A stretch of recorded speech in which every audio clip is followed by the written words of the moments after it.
will present the case for the defense. And I guess at 5 o'clock you decide which of us gets strung up. Yes. Okay, at first sight it might seem that the answer is obvious because linguists, historical comparative linguists, general linguists, for a long time have drawn trees, family trees, to represent the historical genealogical relationships among languages.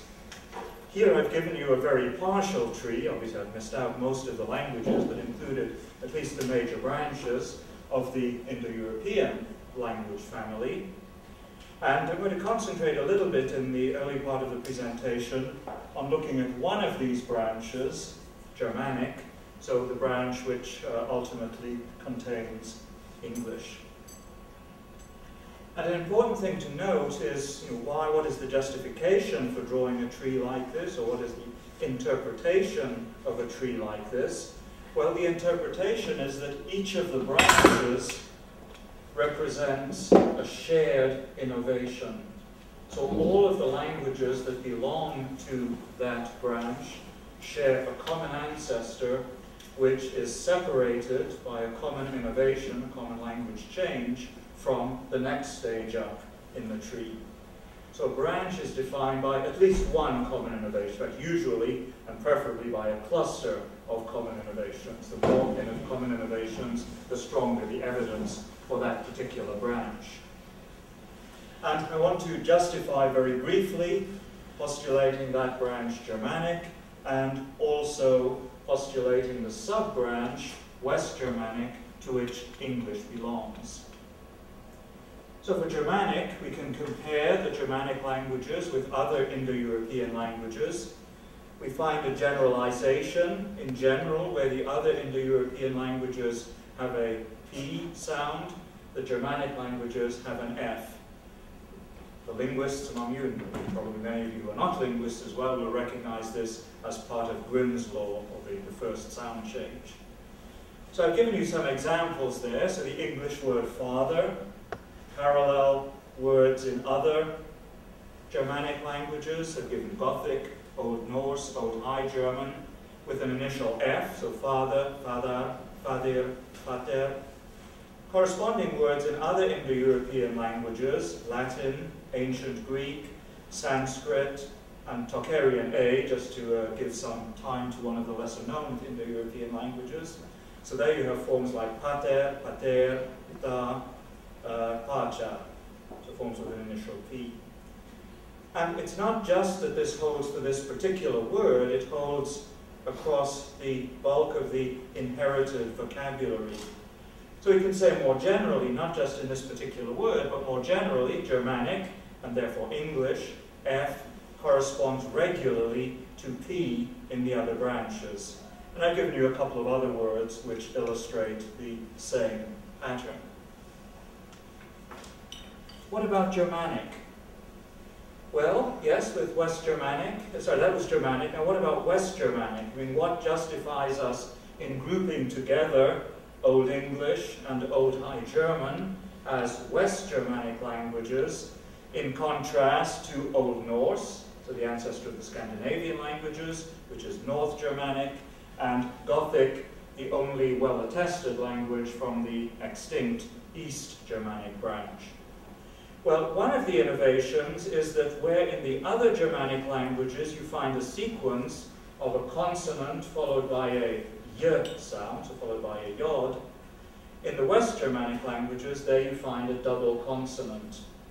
So where, if I just take the first example, where the verb to ask, to cognate, of course, with modern English, to bid, where in Gothic you find bithyan, with that sequence, the y.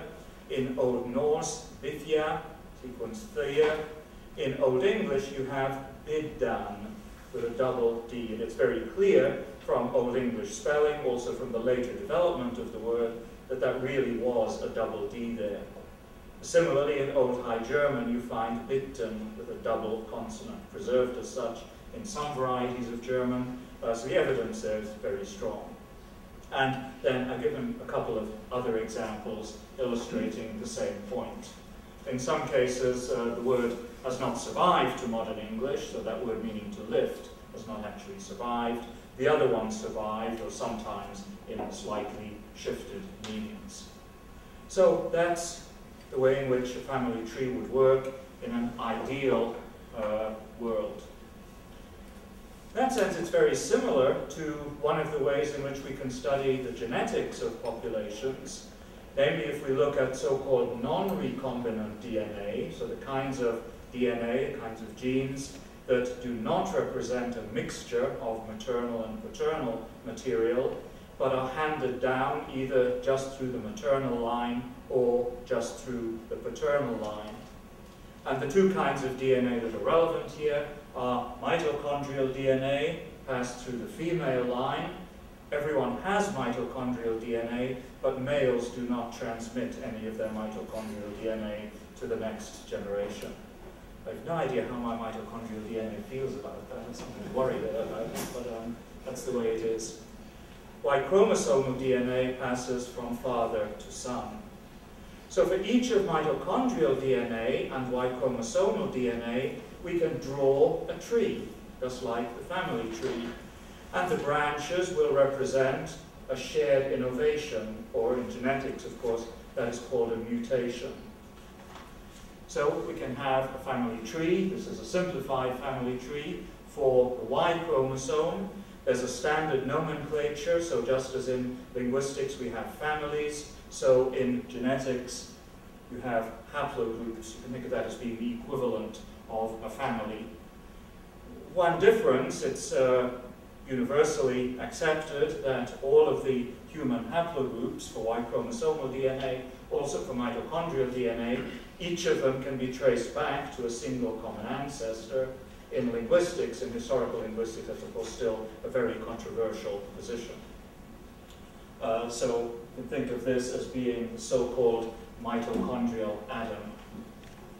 And there is then an equivalent mitochondrial. So that was a Y chromosome Adam. Here we have a mitochondrial Eve. So very similar, a tree which its basic structure is very similar. Notice that there is no guarantee that those two trees, the mitochondrial tree and the Y chromosome tree, will be identical. In fact, it's known that they're not identical. So the history of your Y chromosome, males among you, may be very different from the history of your mitochondrial DNA. But in principle, each of the individual trees, in genetics not only in principle but in practice, each of the individual trees is tree-like in a literal sense. There's no way in which you can exchange genes with other people. No safe way. Not yet, okay. Yeah, maybe in the future. Some bacteria can exchange genes, so you can't actually draw this tree going all the way back to the origin of life, because there are complications when you get to bacteria. But after bacteria, it seems everything was like this. In other words, with these genetic trees, and with at least an idealized interpretation of the linguistic, the language family tree, we're looking strictly at vertical transmission. But as linguists, we know that there is also in language the phenomenon of horizontal transmission, usually called borrowing, a very misleading metaphor, but let's just stick with the metaphor of borrowing. You borrow something, you don't have to pay it back, you don't have to give it back, in this sense of borrowing. Borrowings are obviously at the level of vocabulary. So in English, in addition to the word father, we also have the word paternal. Now, even if we knew nothing about the history of English, let's say other than Grimm's Law, then initially this word would make us suspicious because it begins with a P and not with an F, as you'd expect in a Germanic language or as you'd expect in the rest of the English vocabulary. And in fact, we can trace, also trace in the manuscript history of the English language, we can trace when this word entered the language. It was borrowed. It's not entirely clear whether it was from French or from late Latin, or perhaps from late Latin through French. But at any rate, the word is clearly of Romance, medieval Latin origin. Now, that might seem to be problematic, and I think to some extent it is. If you have horizontal transmission, then what does that mean for tree diagrams that are based on vertical transmission? It turns out that at least to a large extent it is possible to correct for that complication by identifying some features of languages that are more likely to be borrowed, other features that are less likely to be borrowed. If you go back through very long periods of time, it becomes more difficult the further back you go. My view would be you actually come to a point, well, this side of the origin of language, when it becomes impossible. You actually can no longer tell the difference between horizontal transmission and vertical transmission as the source of shared features. But that's not what I want to concentrate on today. I want to show that there are some features that are more likely to be borrowed, some that are less likely to be borrowed, and that this does enable us to carry out certain corrections so that things which would seem to complicate the tree structure, we can abstract away from them. We can say, oh, that's later horizontal transmission, and still have the basic tree structure remaining. So the things which are more likely to be borrowed, non-basic vocabulary, so contrast paternal as a non-basic vocabulary item as opposed to father.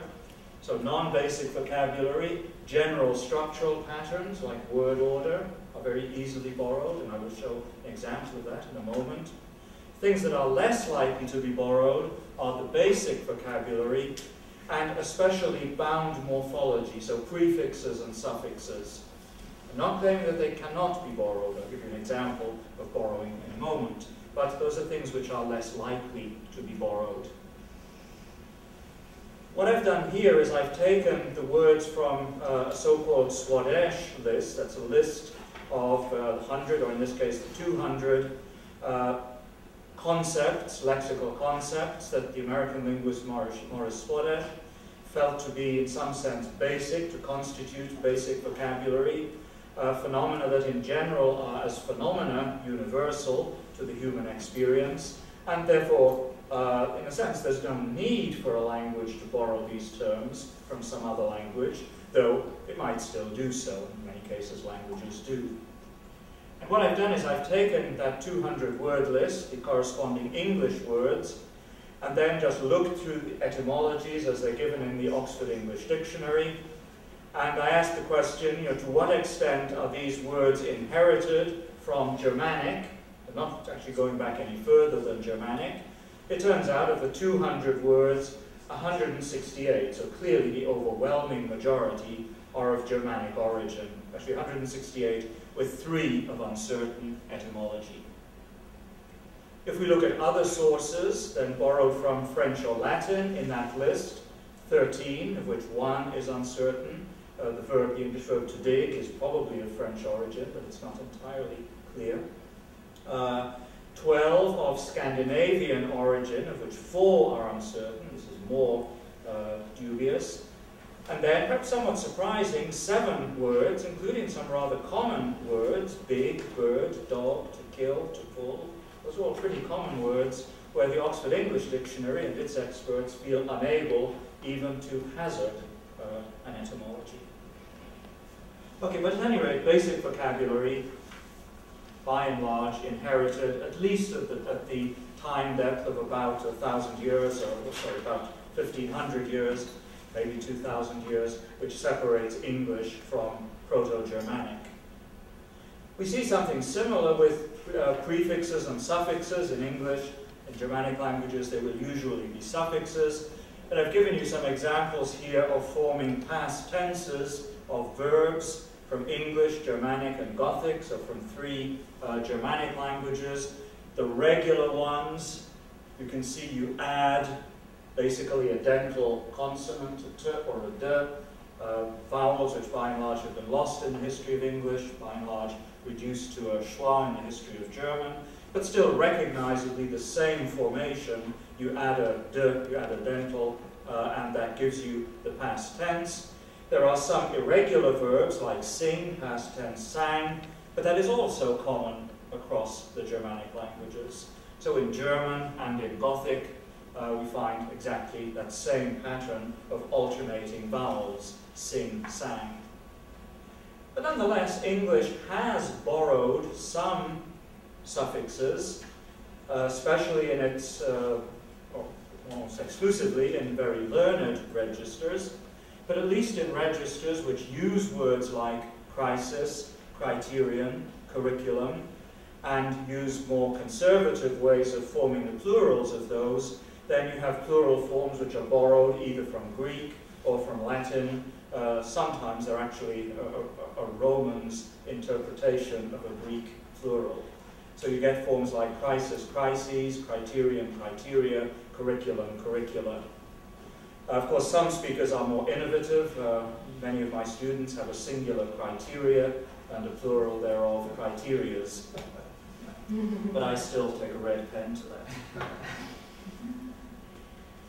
As I mentioned, basic structural patterns will also very frequently be borrowed. That may seem surprising, especially perhaps to some non-linguists.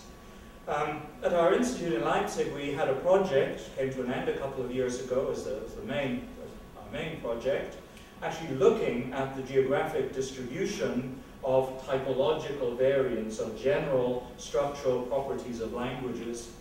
And I want to show you some of the results for one part of the world, which turns out to be a part of the world where there are several different language families represented, but historically a lot of horizontal transmission between those language families, so that they share many features which are different from the languages of the rest of Asia, including often languages from the same family spoken elsewhere in Asia. So we're looking, well, we have Austronesian languages, mainly on the islands. I'm actually going to concentrate on mainland Southeast Asia. We have Sino-Tibetan languages, mainly in the Himalayas, Burma, China. Varieties of Chinese belong to this family. Austroasiatic, those are the dark brown dots, so including Khmer and Vietnamese as the two national languages, but a number of other languages in Southeast Asia, and crucially, also a number of languages in northeastern India, so outside of Southeast Asia. We have the Thai Kadai family, to which the Thai language belongs, and then a small family, the Hmong Mien family, which does extend into northern Southeast Asia.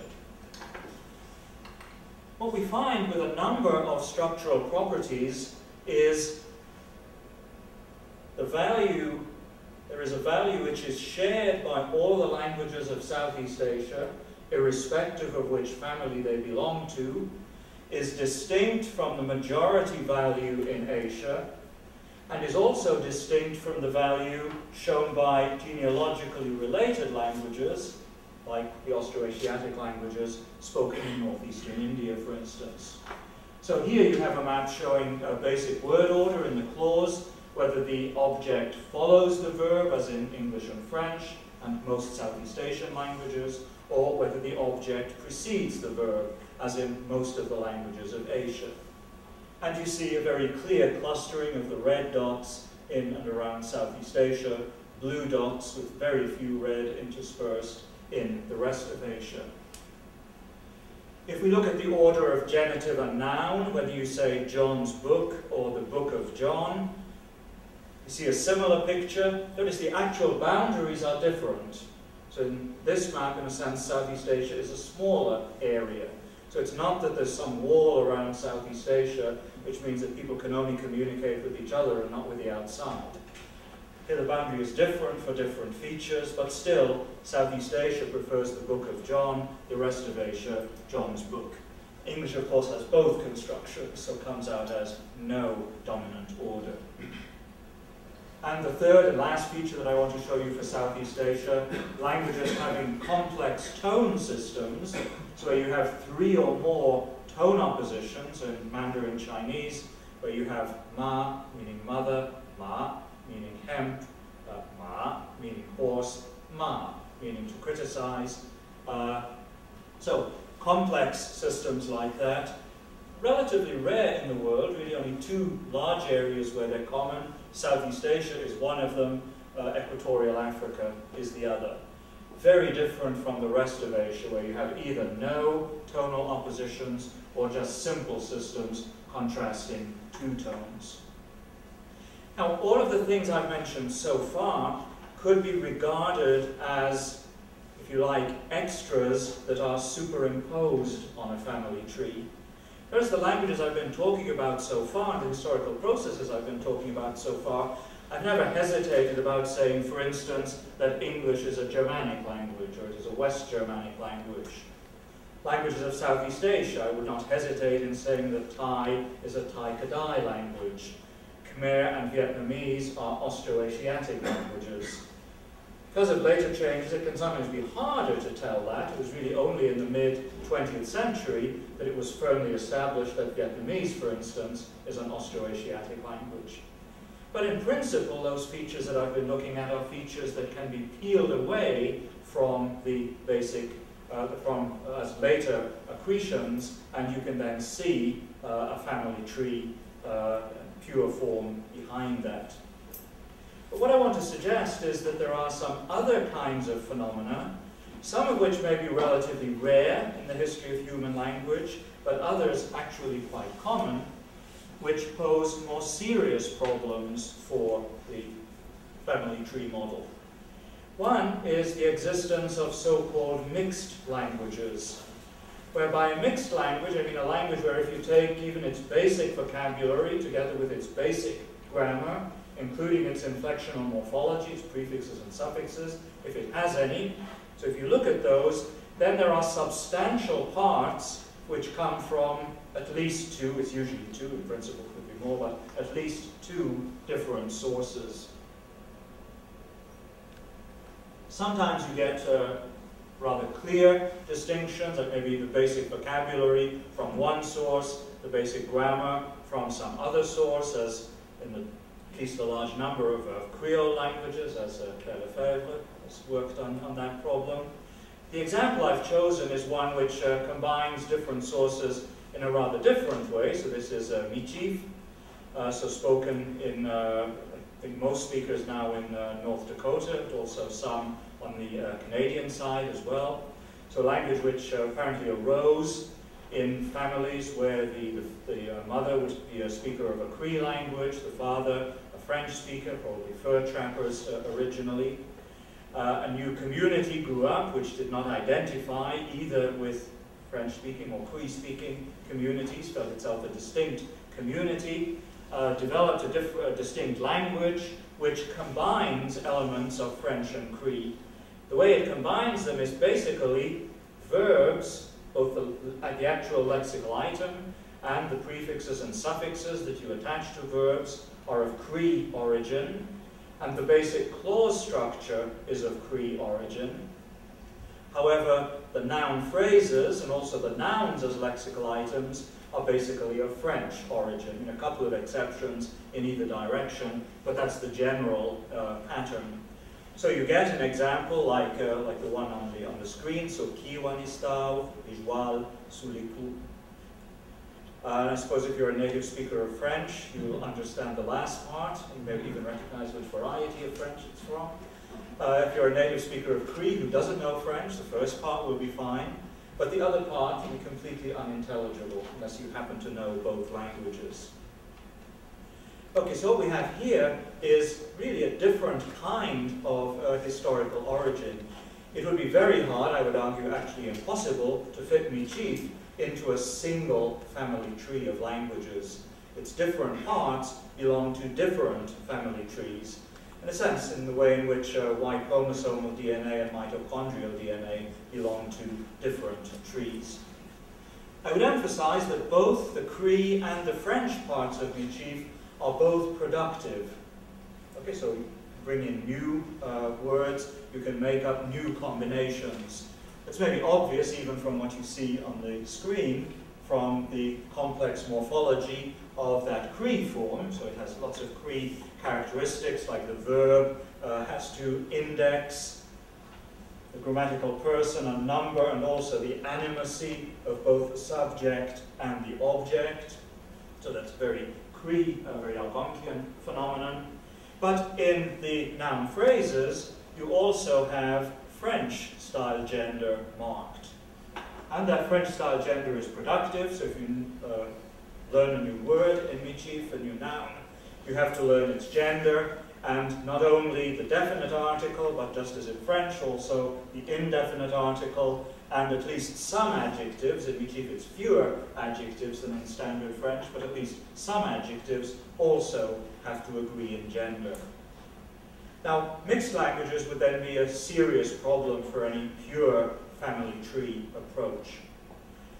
But mixed languages may be relatively rare phenomena, as it may take a special set of social circumstances for conceivably more of these two languages to come together in precisely that way. I want to suggest that there's another phenomenon which is much more frequent, but it may be almost universal, which is much more insidious as a problem for the family tree model. And this is a type of relation among languages that a linguist working in Australia, Malcolm Ross, has called a linkage. So a linkage is a group of varieties, a group of speech varieties, a group of lects, which descend from a common ancestor that is in the process of splitting into separate languages. It hasn't yet really split. People are still communicating maybe across this whole area. So the members are sufficiently close structurally, language and socially, in terms of social patterns, that innovations can still spread from one lect to its neighbors. So we might imagine a chain of lects, A, B, and C, an innovation, so innovation X starts in A and spreads to B, but doesn't make it any further. An innovation Y starts in C, makes it across to B, but doesn't go any further. Now what happens if they then split, so A, B, and C then become separate languages, they move apart? How do we draw the corresponding family tree? Well, innovation X suggests that we should group A and B together as opposed to C. But innovation Y suggests that we should group B and C together as opposed to A. There's no consistent tree that we can draw which is compatible with those phenomena. Let me just give you an actual example, somewhat simplified example, illustrating that in some sense actually happening in history. Looking here at the internal division of West Germanic, and in terms of the internal division, one division that has been proposed is between, in a sense, inland German, or inland West Germanic, spoken originally away from the coast, and the varieties spoken along the North Sea. And North Sea Germanic is sometimes called Ingvionic. Actually, when I do a Google search on Ingvionic, I get various strange video games coming up. But at any rate, it was originally a term applied, I guess, by Tacitus probably to a Germanic-speaking tribe. One of the characteristics of North Sea Germanic, of Ingvionic, which distinguishes it from the rest of West Germanic, is the loss of some nasals, so especially before a fricative, or when the original position was before a fricative, giving rise originally to long vowels. In English, they've often been shortened. So if I look at the three canonical Ingvionic languages, so Old Saxon, the ancestor of modern Low German, Old Frisian, ancestor of modern forms of Frisian, spoken in northern Holland, on this coast and the islands of the coast of Germany. And English is also part of this group. Then notice that in general, there's no trace of the nasal in these languages. So words like other, goose, mouth, us, tooth, five in English.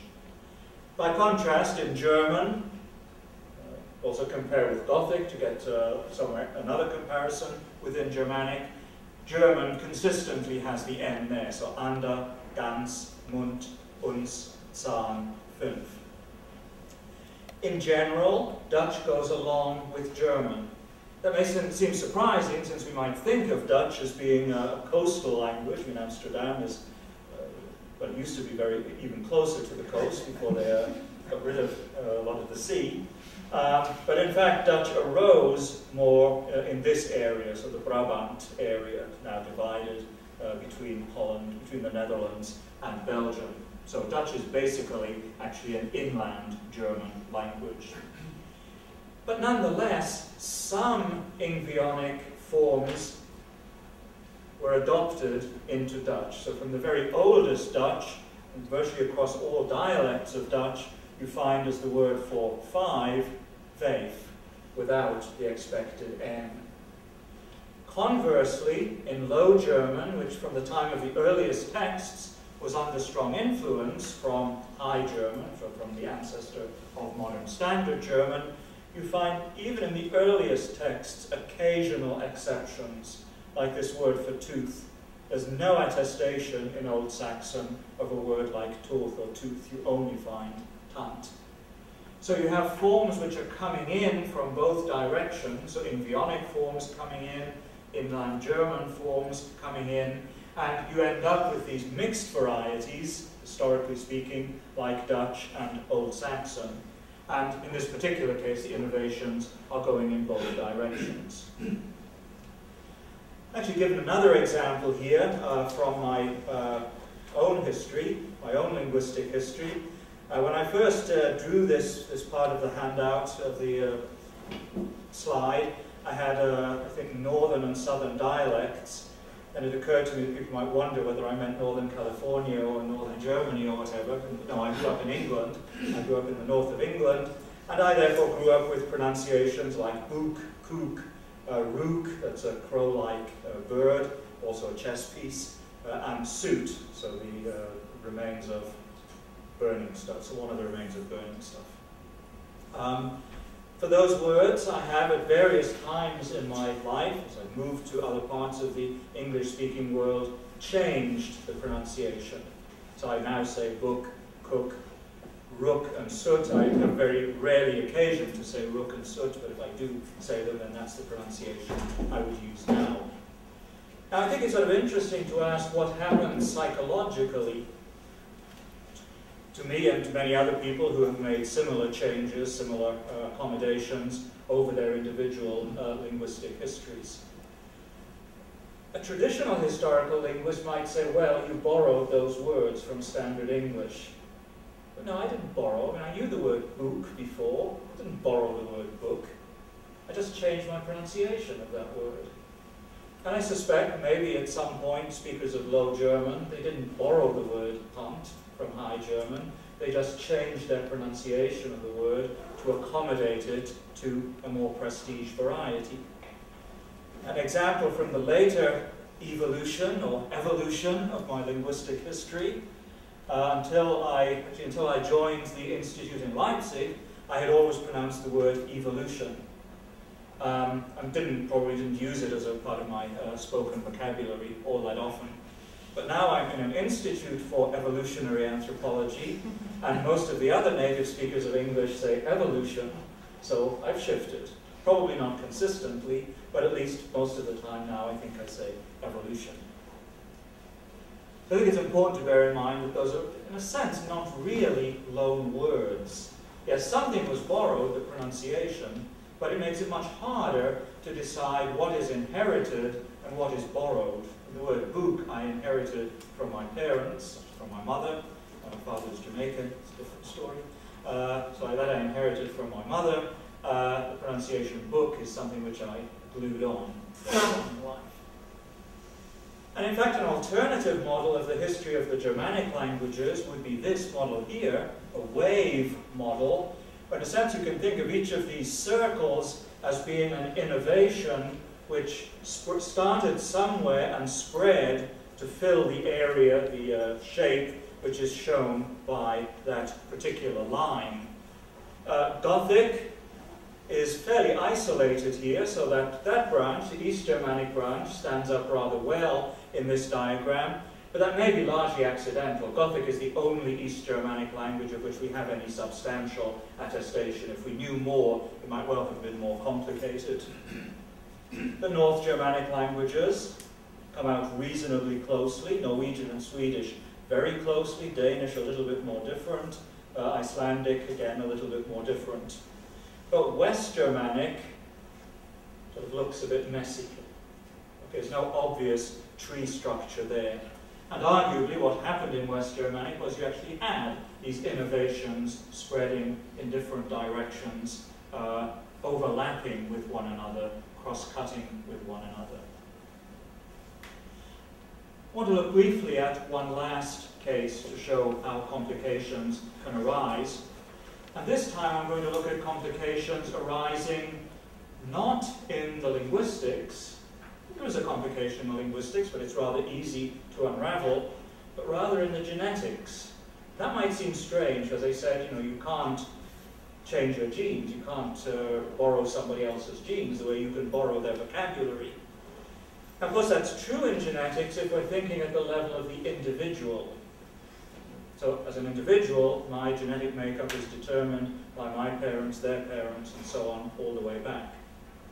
But as a population, so as a group, it is, of course, possible to change the genetics of a population. You can bring people in from outside. So, in principle, you could throw people out. You could ostracize people, exile people from your community. So, you can change the genes of a population simply by adding individuals or subtracting individuals from that population. Now, Malagasy, the language of Madagascar, despite its geographic location, the Indian Ocean off the coast of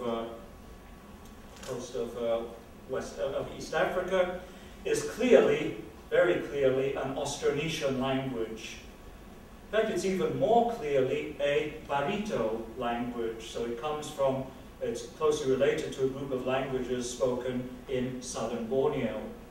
And this was shown, its Austronesian nature has been known for a couple of hundred years, that it is specifically a Barito language was shown by a Norwegian missionary linguist, Otto Christian Dahl, in the mid-20th century, when he compared Malagasy with one of the Barito languages, Ma'anyan.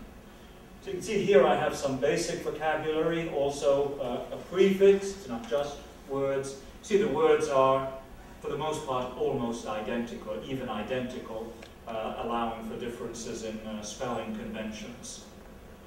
However, given its location, Malagasy has come into contact with other African languages. Interestingly, the names for many animals, even many quite basic animals, which must have been familiar to the Malagasy before they moved to Madagascar. So the word for dog, for instance, is a loan from Swahili or some closely related Bantu language. But nonetheless, we can easily identify those loans in Malagasy. The language is basically, in terms of its basic vocabulary, in terms of its bound morphology, even in terms of its basic grammatical structure, which is very different from that of an African language, it's clearly an Austronesian language. What happens now if we look at the genetics of the population of Madagascar? You get roughly the same results whether you look at Y chromosomal DNA or mitochondrial DNA. I've chosen here the diagram for Y chromosomal haplogroups simply because it's easier to interpret, so the things just look clearer when you show the relevant pie charts.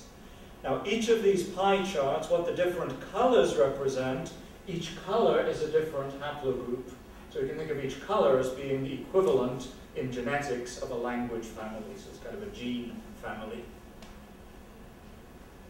The pie chart shows you the proportion of the population sampled at that point, which belongs to each of the haplogroups.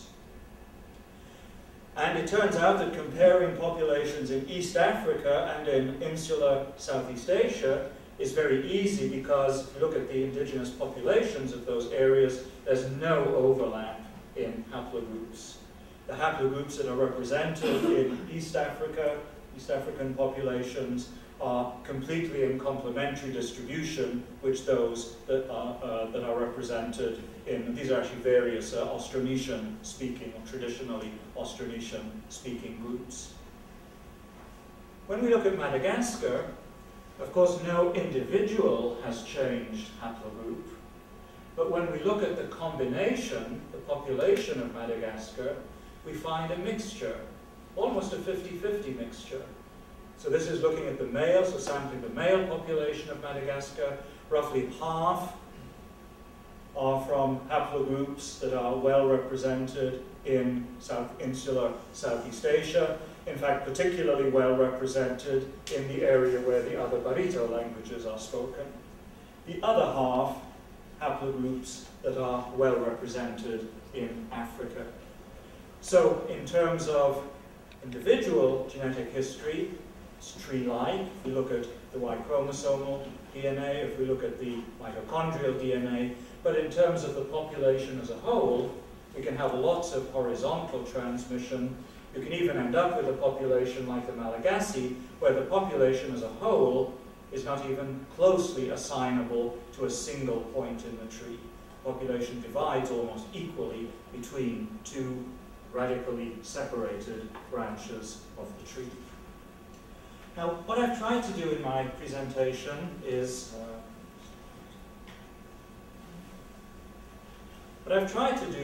to show that with a certain amount of simplification, we can represent the history of human languages, the history of certain human populations as trees. That does involve simplification. Some of the simplification we can account for by means of horizontal transmission. So we would simply say, well, there have been later changes that have complicated the picture. But nonetheless, there are some phenomena, some might be rare, like mixed languages. Some are very common, like a language splitting up gradually, not suddenly, into two, three or more separate languages. And also populations from different parts of the world coming together, forming a new population at the genetic level. There are many ways in which our representations, both of human populations and of their languages, are not strictly tree-like. Thank you.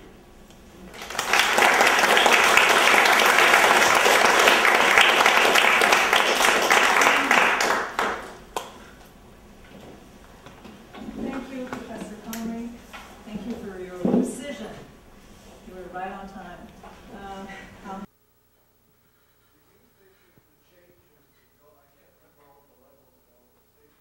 Is it okay if I stand? I think I'll put the projectors back a little bit.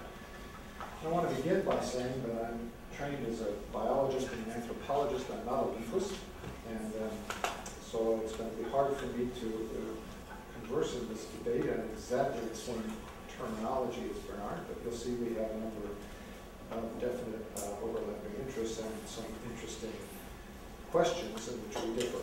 I'd like to begin by thanking the Institute and certainly Claire and Bernard as well for this opportunity. And what I'd like to do is to take you to a part of the world that Bernard hasn't talked about. Now, one of the problems in the debate is if you each talk about different examples, it's going to be talking past each other, but we'll find a way. And I want to take you right smack into the middle of the Amazon basin to a group of populations, the Tupian speakers, that we'll be talking about a bit this afternoon. So here we go, right into the Amazon. Is there a way to dim the lights? A lot of these slides will show better if we can dim the lights, at least the ones in front.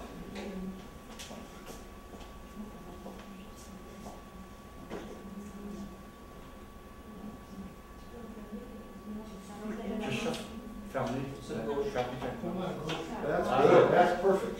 Ideal. Thank you very much.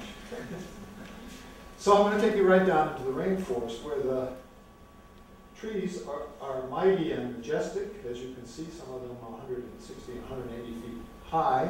We clearly recognize their branching structure. However, up in these trees are many different forms of life, including lianas, and sometimes we cannot see the forest for the trees, we can't see the trees for the lianas, and you have a complete mush of biodiversity. Well, this will be sort of an outline for what I have to say, in the sense that when you look at an outline of the rainforest, you recognize that there are canopied tree species, and then there are also these lianas that cross over, that in a sense borrow space from one tree system to another, and there's frequent exchange. So when you look at the canopy of the forest, it's a mixture of two kinds of vegetation. So I'm going to argue that cultural histories are like tropical canopies, that in fact they're almost always mixes of trees and vines. That when you look at a canopy, it's almost always going to have some things with a tree-like structure and some things with a borrowing across trees. How tree-like is their diversification? Well, you're going to see that I will say it depends. And one of the things it depends upon is how close they are together so that the vines can grow across in my analogy. But to play the part, to be the defendant that Bernard wants me to be, I will take an example, a key lesson from Amazonian ethnology that will set up a basic tree argument so that you will see that there are trees, I hope, in the forest, and then we'll look at some of the lianas as we work our way along. I will therefore attempt a generalization that when do you expect to find tree-like structures based on inheritance, and when do you expect to find liana-like structures based on borrowing or horizontal transmission. How tree-like is their diversification? I hope to conclude by saying, well, I think it deserves at least in part an ecological kind of answer, and I will hope to share that with you. So what I'd like to do is move us beyond saying, you know, the world is just a mush of the two, to saying that we can tell when the trees are more separated, so lianas don't grow easily between them, we expect a canopy mostly of tree vegetation. When they are close together and interacting in ways that lianas can move between them, then we expect to see the mix. My point of departure will be L. Kroger's 1948 textbook, in which he noticed an interesting similarity. A similarity between the diversification of species, Darwin's tree of life, the ever-branching pattern of descent with modification from common ancestors, and the diversification of cultures, which he called the tree of culture. Ralph and a number of others have spoken of the tree of culture as well. In Kroger's textbook, he portrayed Darwin's branching tree as really literally a tree with a trunk and branches, and you could even expect leaves on it. And recognize that this is the familiar branching pattern of phylogenetic evolution, that it has this regular hierarchical branching structure that Bernard mentioned. So that from one common ancestor, you always get derivatives that are either two or more. You never go in the other direction. This is, of course, a result of vertical transmission, a regular inheritance pattern, followed by splitting. That is to say, something separates the two branches and they diversify. The two branches then show similarity by descent, or what's called real homology. They share something by virtue of parentage, by virtue of coming, sprung from a common source. By sharing ancestry, they have something in common. Kroger contrasted this with the tree of culture and said, yes, we do find a tree structure, as Bernard has mentioned, but we find an awful lot of vines and crossovers, branches anastomosing and fusing back together, and so on, in this tree of culture. We call this reticulate evolution, and we distinguish it by the fact that it works in a very different direction, that you go from many to one, or two or more to one, that you have a coming together, a fusion of separate pasts. This requires horizontal transmission, as Bernard has mentioned, fusion or joining, and the result is that there is similarity by diffusion. This group is said to be synalogous with each of these, which either of these groups that was in fact apparent. So you have this fusion and you have synology coming. I apologize in advance for an occasional bleeding of my nose. Just not used to the dry heat of the hotel and damaged my nose in sleeping last night, so forgive me. My argument is going to be like piecing together a puzzle of 5 pieces. First, this case from the Amazon will show that there exist important similarities by descent, that tree structures are real, that inheritance is an important cultural phenomenon.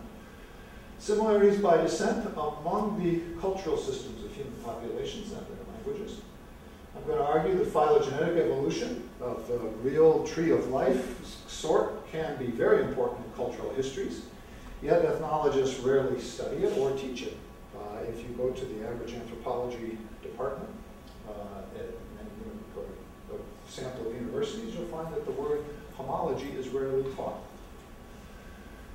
We have also known, though, since Kroger, Ralph Linton before him, that diffusion and reticulation are trademark features of cultural histories, that we have both in this canopy of human diversity. So the million-dollar question is not if we have both reticulate and phylogenetic patterns.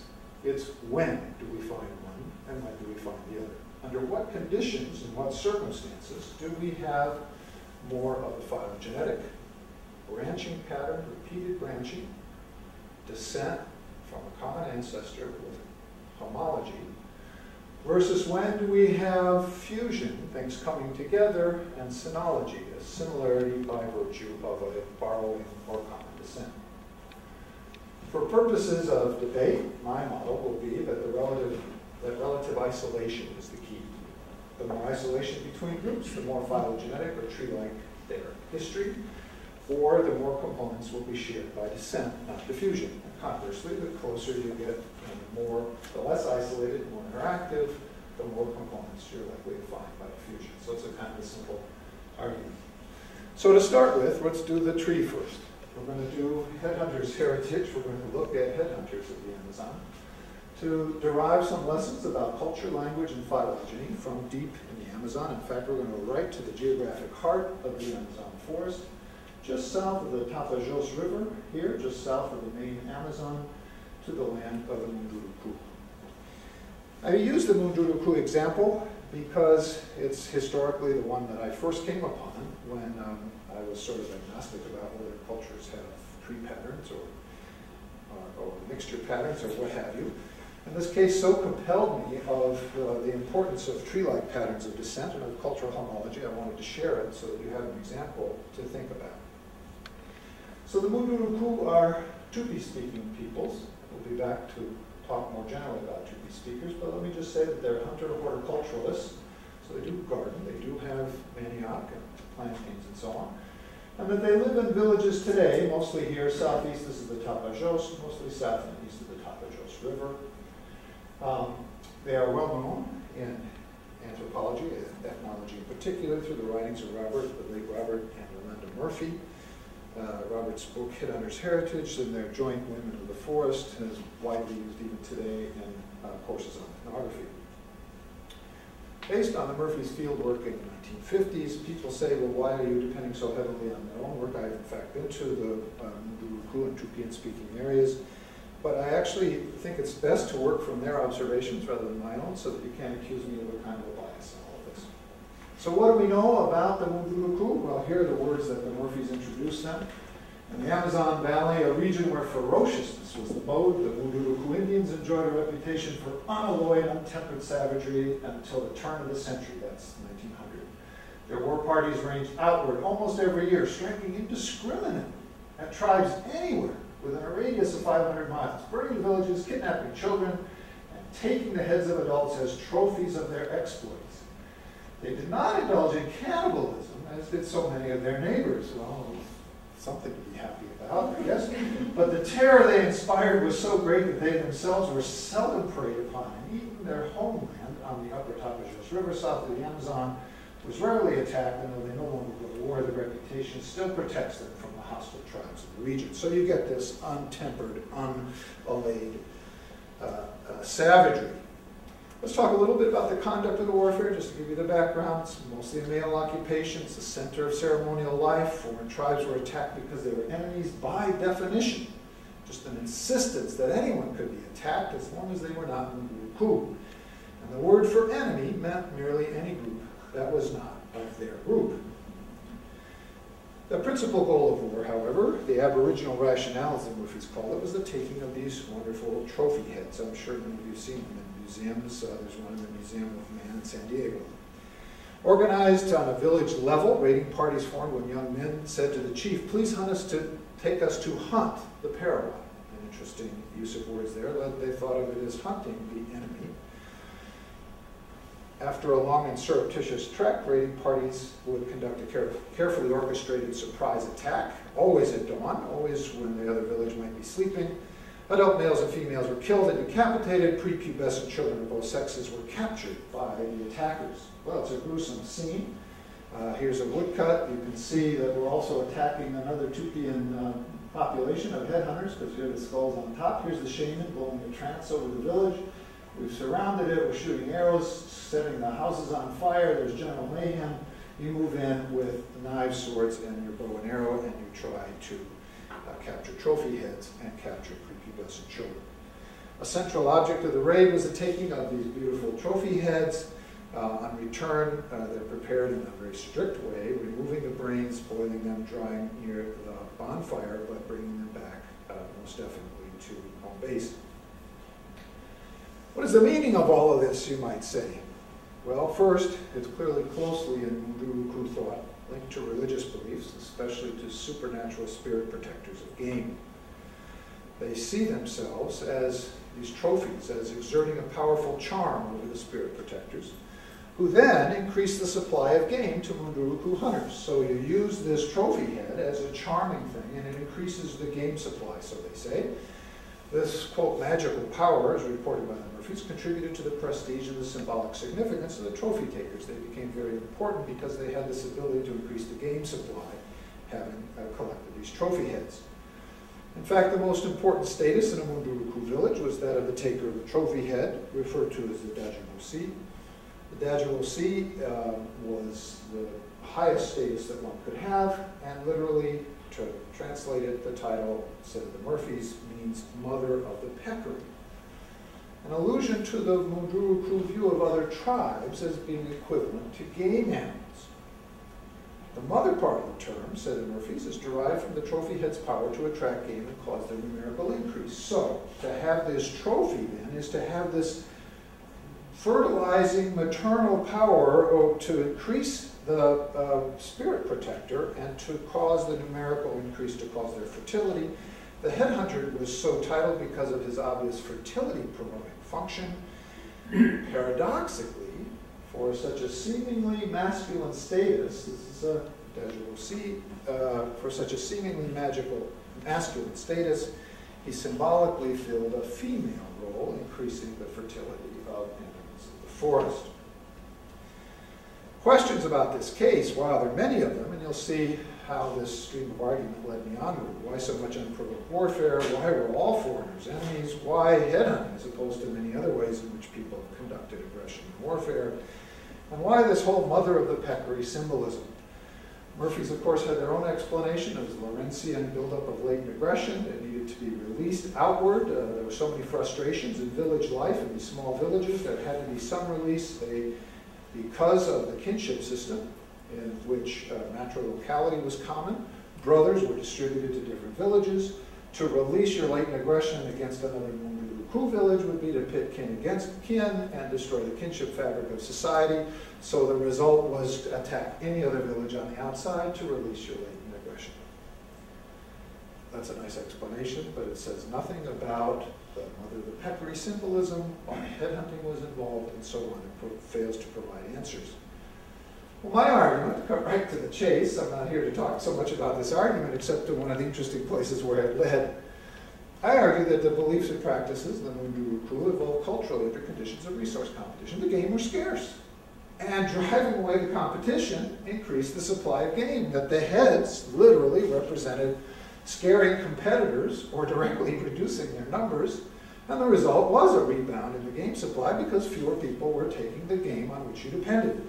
Successful hunting raids really did increase the game supply, argues Bill. So, to flesh it out a little bit, this whole set of beliefs would have evolved to cultural prominence before European contact. There was intermittent, if not continuous, competition. All villages in the area, especially like peccaries and tapir, because they are large, relatively easy to hunt, and especially in the case of peccaries, occur in very large herds. Headhunting reduced the competition for these prized game in two ways. Directly, by reducing the numbers of competitors, especially adults, but also by scaring folks away. Also, quite possibly a little bit by having war parties that were away in the field and away from the village for up to 4 or 5 months of the year, could also reduce the demand back at home for some period of time. I don't want to push that point. The Munduruku noticed the effects, that scaring away the competition, and they had their own theory of causation, that it pleased the spirit protector. The spirit protector had produced more game animals and rewarded the trophy taker by giving them this fertility promoting function. So they had their own explanation that's equivalent to what we might say is an Edic explanation. So I argue that headhunting evolved culturally in response to social and natural environment in an environment characterized by chronic competition for game, increases in game supply were viewed as appeasement of the supernatural, and this gave the magic power to the trophy taker, to the tangible seed, prestige, and unambiguous motivation. Every male wanted to be a tangible seed and appease the spirit protector, and this brought great prestige, and so on. How good an explanation is mine? Well, why so much unprovoked warfare? In fact, it is provoked, but at a level below people's recognition as competition. It's the way you guarantee your supply or increase your supply of scarce preferred game. All foreigners were enemies, at least those that harvested from the same supply, because these are roving mobile groups of peccary and tapir. The peccaries cover a substantial distance, as we'll see. Why headhunting is opposed to other forms? Well, it's the one thing that you can do, absolutely, to be sure. It's definitely a step in the direction of reduced competition if you have the head. There's just no way. And the mother of the peccary symbolism is based in reality. There's a fertility promoting effect. I'm going to zip through the evidence because my point is not the evidence. Game were scarce, prized more than any other food. Hunting was a relentless, time-consuming task. Success or failure in the hunt was a central concern, and it was crucial for maintaining favorable relations with the spirit mothers. The only animal that you could, in fact, the only animal that hunting is very dangerous, fraught with concern, the only animal you could kill and leave its carcass to rot was the peccary. The mother of the game, the pucha-see, is a source of danger when offended. The pucha-see becomes offended when any hunter kills any animal except the jaguar and leaves its carcass to rot. When an animal is killed only for its hide. The jaguars, of course, are also preying on the peccaries and the tapir, just like other enemy out there, and so there's a recognition here that the jaguar, too, is a competitor. The trophy head symbolism, I see, is interesting evidence, because the trophy head simply pleased the game spirits, and didn't even have, for example, they didn't contain the spirit or the soul of the fallen enemy. There was no reading on of power to the lineage or anything like that. It was simply this head had that capacity. By decapitating adult consumers and scaring survivors into relocating farther away, successful headhunters would actually have a fertility effect back on the game at home. Interestingly, linguistically, enemy were directly linked to the game. The enemy were looked upon as game to be hunted. You remember the young men asked the older men, please take us to hunt the enemy. They think of this whole thing as hunting, and they still speak of the paralot, the enemy, in the same terms they reserve for peccary and tapir. There's a linguistic equivalence. They're dehumanizing the enemy, but they're also comparing them to the game animals that they're going to increase. The Munduruku still say that in the days when the men's house had enemy heads in it, there were a lot more food in the village, but everybody glamorizes the past. Still, I think it's an interesting hypothesis, but there were two big problems. First, the general problem, there's little or no quantitative data available, so how could you really test this? Can I really show that in response to bringing in the head, there's a rebound in the game supply? No, I can't. Nevertheless, it would be possible to do that, at least in computer simulations we can do that and show that there would be a rebound effect. But there were two specific problems. The distance problem. Murphy said the distances were 500 miles. They seemed too great for resource competition. And the one that I consider the most serious is the captive problem. Remember at the beginning, they surround the village and they take these little children. Taking children captives and treating them well would nullify any potential increase of gain for the villagers. So as long as you're taking captives, you're undermining my whole argument. That's a serious problem. Let's talk briefly about distance. Well, it turns out that although Murphy introduced the Munduruku by saying, well, they headhunt indiscriminately 500 miles away, the expeditions that took warriors hundreds of miles were actually exceptional journeys, Murphy was the first to point out, and all of them came from the post-contact period when, in fact, the Portuguese saw the Munduruku as a great source of mercenary fighters and hired him to go greater distances.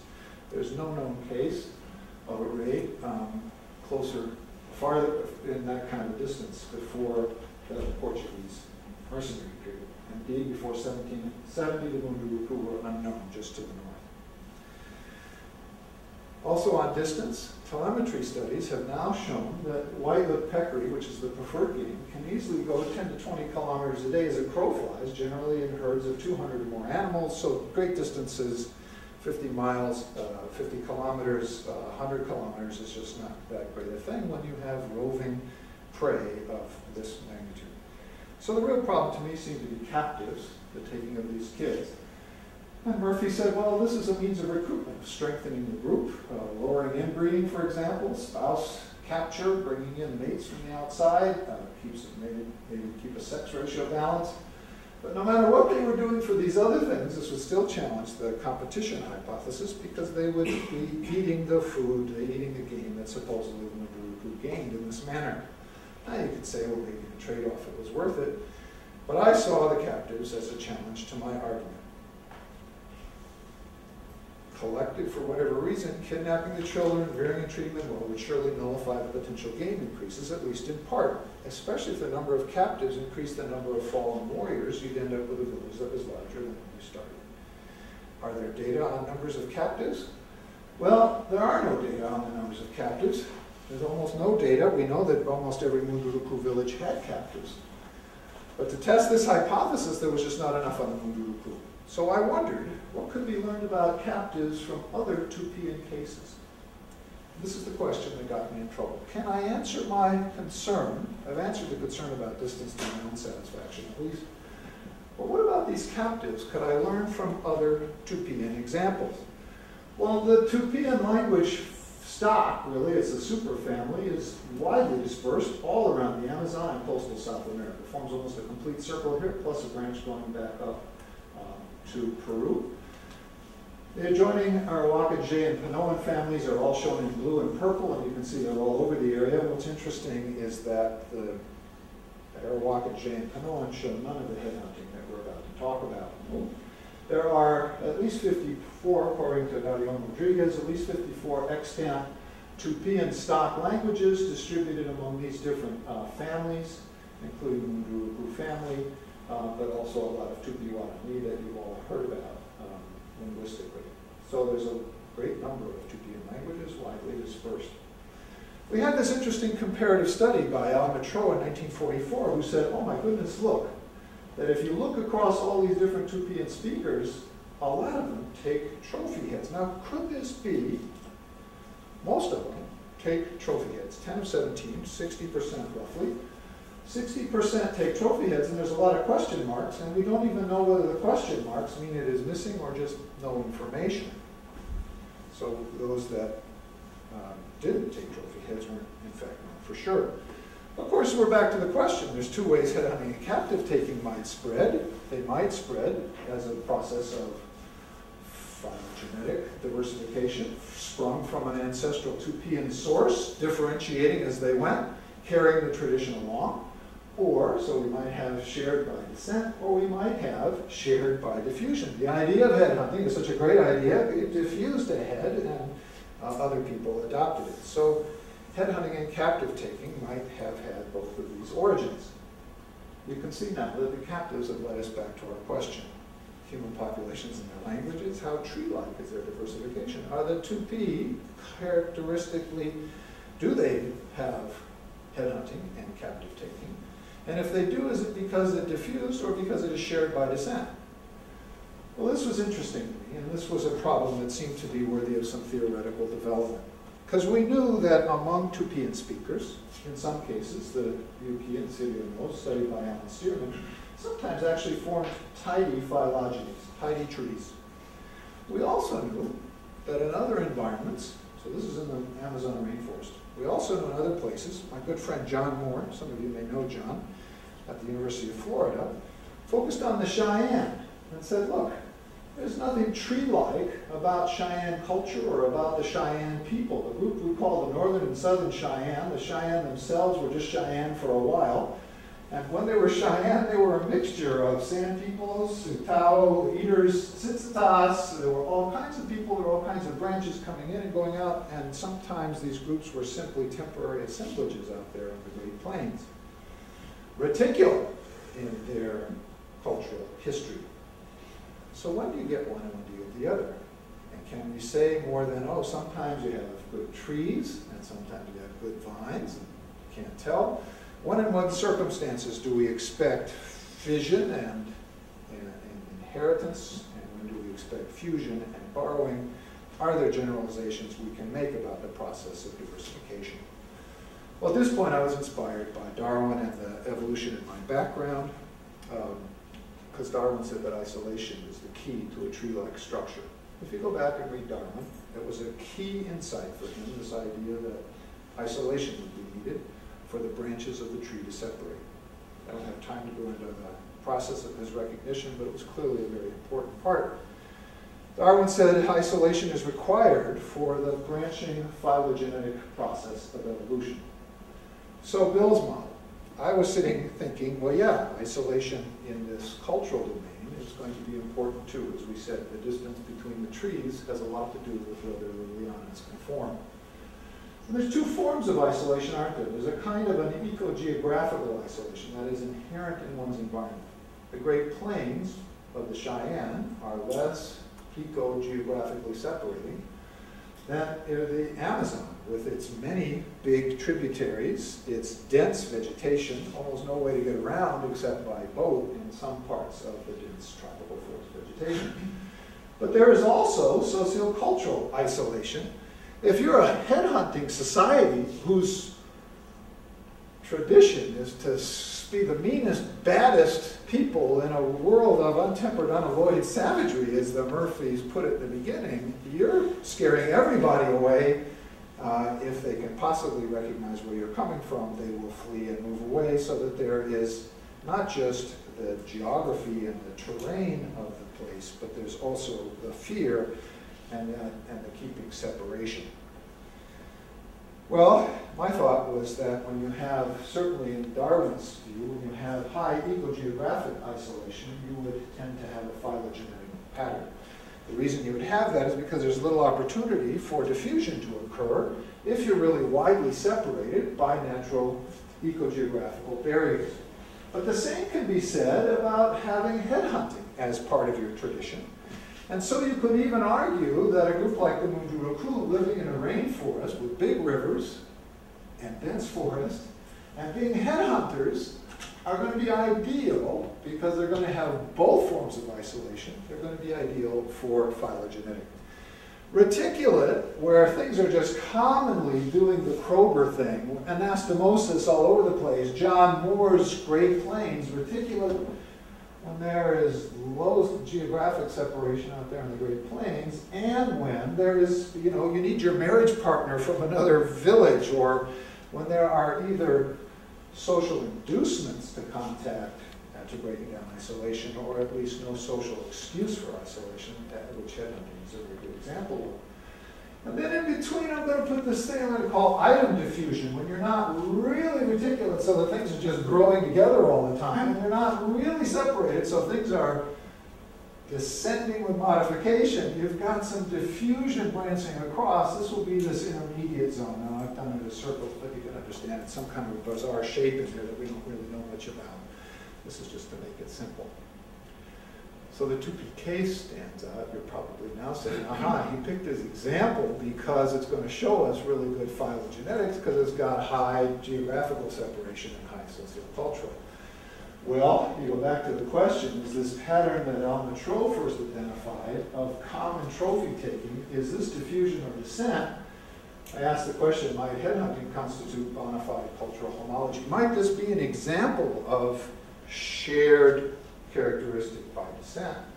And if so, might captive taking be homologous? And might I not be able to answer my question about Munduruku captive taking by looking at some of the data for the other societies where we have better data?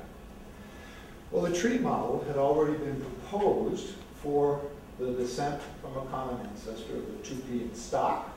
Here's Tupi Guarani. Here's the Munduruku family branching off. This is the work of Ernest Migliazza. I'm not going to try and defend it.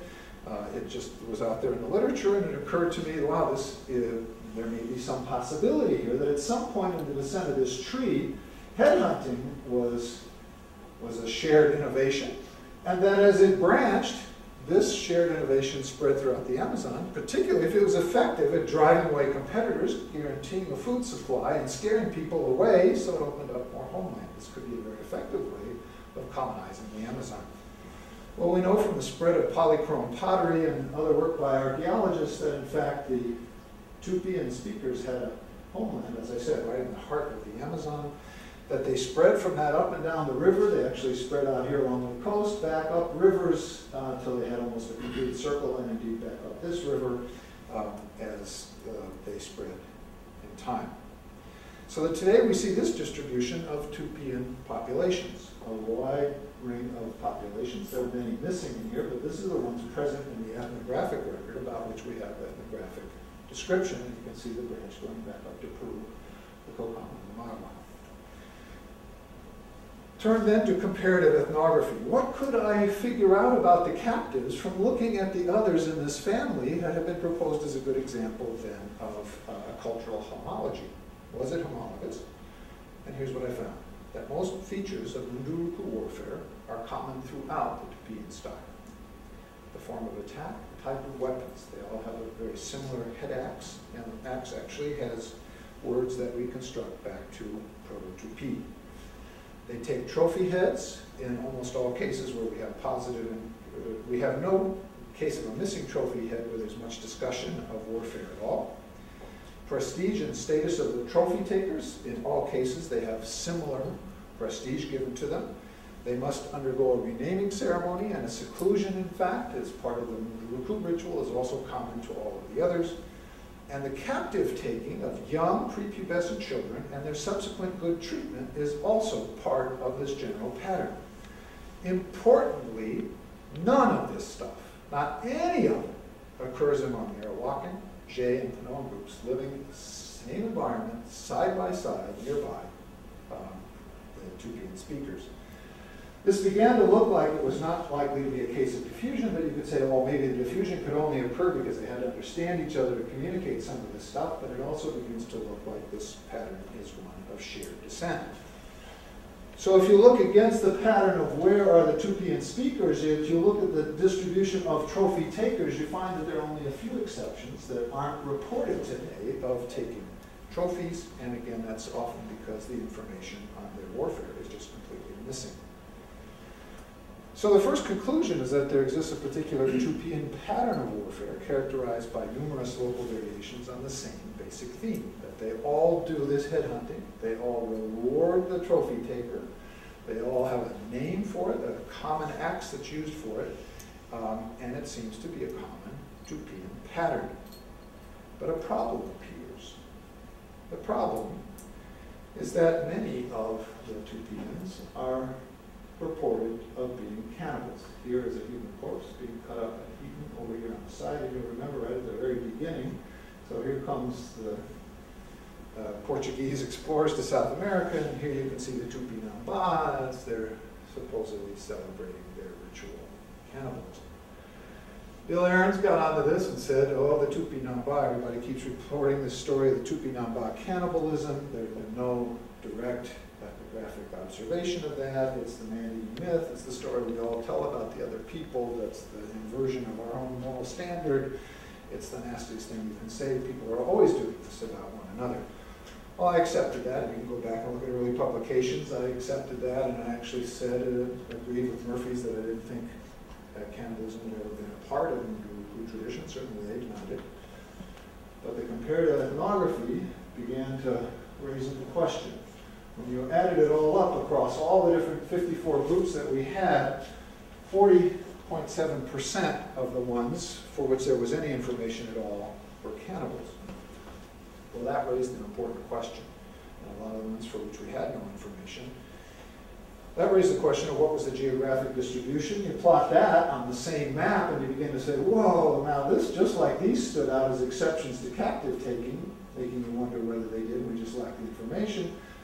It actually made me wonder whether the Munduruku were cannibals, and we just lacked the information. Can you believe it? So I literally had to eat my own words, which is not the worst thing to eat that I'm talking about, but nevertheless, you had to do it. So I went back and looked and saw this pattern of cannibalism and came to the conclusion that cannibalism appears to be an integral part of its entire Tupian pattern of warfare. It's characterized by delayed consumption of captives, sometimes very delayed.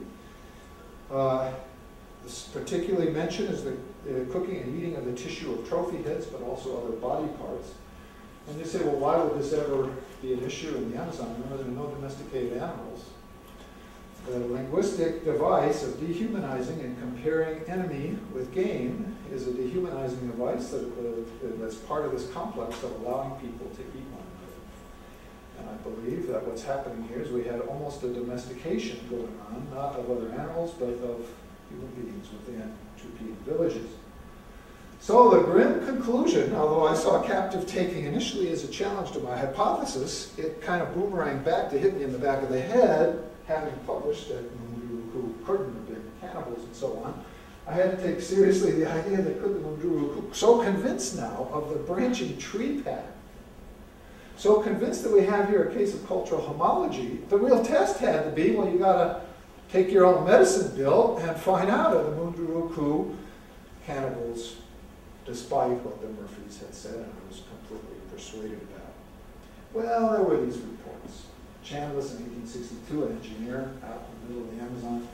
The Munduruku are said to indulge in cannibalism occasionally. This I've been assured by several persons well acquainted with villages in the interior. But this is exactly what Bill Aaron said. Don't ever believe this. And he's exactly right.